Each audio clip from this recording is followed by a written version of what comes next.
বায়েজিদ, এই হাট কিবারে বসে? বুধবারে। কি বসে, মানে কি পাওয়া যায় এখানে?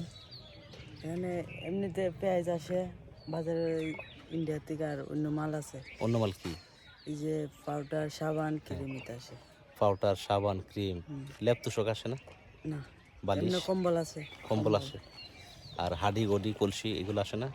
না, আর বাংলাদেশ থেকে কি উঠে? বাংলাদেশ থেকে এটা ওটা যে কলসি, বাতলাই, গ্লাসটা সেটা মগটা। আমি একজনের জিজ্ঞেস করছিলাম যে বাংলাদেশে কি জিনিস পাওয়া যায়, মূলা, লাউ, না এসব উড়ি, আলু, এটা সত্যি? তাহলে ভুল কথা বলছে। এনে একটা দোকান বয় যে যদিও নেয় মার্কেট করে বাজার সাথে নেয়। আচ্ছা বায়েজিদ, তুমি বারবার অন্য দিকে তাকায় কথা বলতেছো কেন? এটা কি কোনো রহস্য আছে? হ্যাঁ, তাহলে অন্য দিকে তাকাইতেছো কেন বারবার? কিরে ভাই, এই কিরে, তোর এটা কি মাংস না হাড্ডি? কি করস? এটা শক্ত কেন? কাজ করি। পাথরের কাজ। ওরে বাজিদ, সাবাস, ঠিক আছে বাজিদ, দোয়া করো। হ্যাঁ, আমি দোয়া করি তুমি ভালো থাকো। আল্লাহ হাফেজ।